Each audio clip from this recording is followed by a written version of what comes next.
Assalamualaikum warahmatullahi wabarakatuh. Apa kabar anak-anak semua? Jumpa lagi dengan Ibu Guru BK kalian, Ibu Rahmi.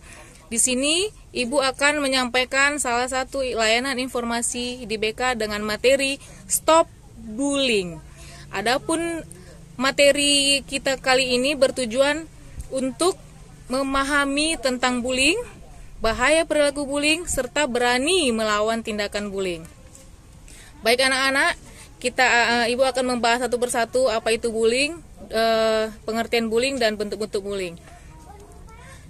Dalam pergaulan di sekolah, sering kita jumpai perilaku siswa yang suka melakukan mengejek, memukul, mengintimidasi, mengompas, memfitnah, dan sebagainya. Perilaku inilah yang dikategorikan sebagai perilaku bullying. Bullying sangat merugikan siswa yang menjadi korbannya, karena korban bullying akan merasa tidak nyaman, terancam, terganggu, konsentrasi belajarnya sampai pada ketakutan yang berlebihan. Jika tindakan bullying ini tidak dilawan, maka akan semakin merugikan banyak siswa yang menjadi korban bullying. Jadi untuk anak-anak Ibu, jangan sampai kalian melakukan yang namanya bullying. Adapun pengertian bullying itu tersebut adalah salah satu bentuk dari perilaku agresi dengan kekuatan dominan pada perilaku yang dilakukan secara berulang-ulang. Dengan tujuan apa? Dengan tujuan mengganggu anak-anak lain atau korban yang lebih lemah darinya. Jadi di mana siswa yang lemah itu yang biasanya menjadi korban bullying. Di sini anak-anak sering sekali merasa jiwanya terancam, keselamatannya serta kesehatannya, baik secara fisik maupun psikologis. Jenis-jenis bullying ada 4, yaitu 1. Bullying secara verbal, bullying secara fisik, bullying secara relasional ataupun sosial, dan yang keempat, bullying elektronik. Bullying secara verbal itu contohnya kalian mengejek teman yang satu dengan teman yang lain. Itu termasuk bullying secara verbal. Yang kedua, bullying secara fisik. Itu kalian contohnya kalian melakukan tindakan kekerasan kepada siswa yang lemah, memukul, mendorong ataupun melakukan tindakan yang kekerasan yang dapat membahayakan korban bullying. Sebab-sebab dan dampak negatif bullying itu ada 6. Yang pertama, bullying terjadi karena tradisi turun-menurun dari senior. Biasanya apabila ada siswa yang udah naik kelas, dia merasa paling senior di sekolah itu.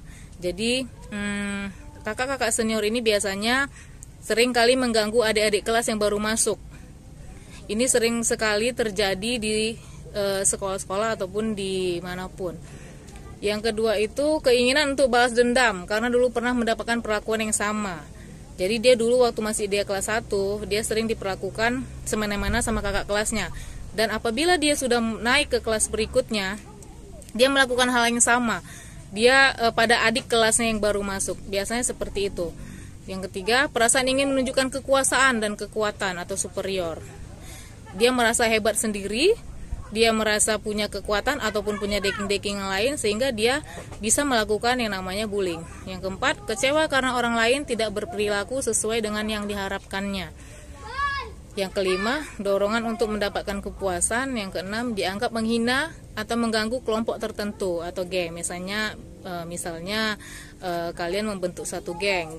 Di dalam teman kalian dalam geng itu diganggu sama geng lain. Jadi sering biasanya adu geng di dalam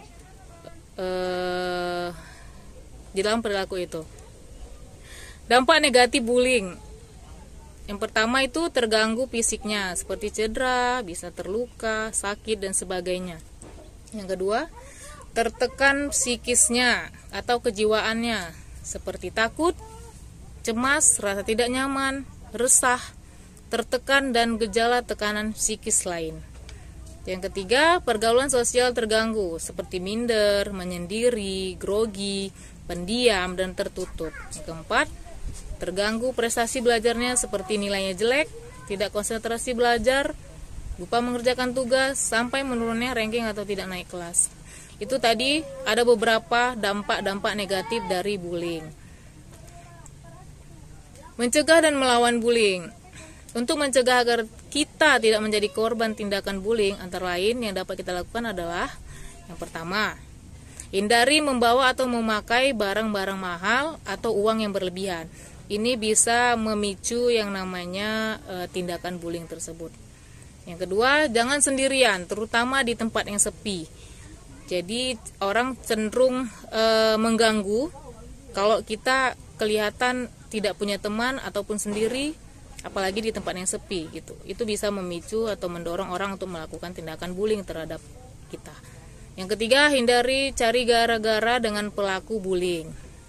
Ini sering sekali terjadi di sekolah-sekolah yang tadinya awalnya main-main seluruh, jadi serius karena mau cari gara-gara sehingga terjadi bullying gitu ya kan. 4, jangan berada di dekat dengan orang yang suka melakukan tindakan bullying atau berada di sekitar mereka. Hindari sebisa mungkin, jangan mengganggu ataupun berada di dekat orang-orang yang suka melakukan bullying. Yang kelima, kenali dan perhatikan pelaku bullying. Nanti di dalam lingkungan sekolah kalian bisa menilai mana-mana kawan kalian yang suka mengganggu, yang suka usil. Kenalin satu persatu tipe-tipe dari teman-teman kalian. Apakah dia suka bullying? Hindarin sebisa mungkin. Yang keenam, jangan ikut-ikutan melakukan tindakan bullying dalam bentuk apapun. Jadi yang namanya tindakan bullying itu sudah pasti semuanya negatif, nggak ada yang positif. Jadi jangan mau ikut-ikutan ataupun diajak ataupun dihasut sama orang yang mau melakukan tindakan bullying, karena semua itu hanya berakibat fatal dan berdampak negatif bagi kita.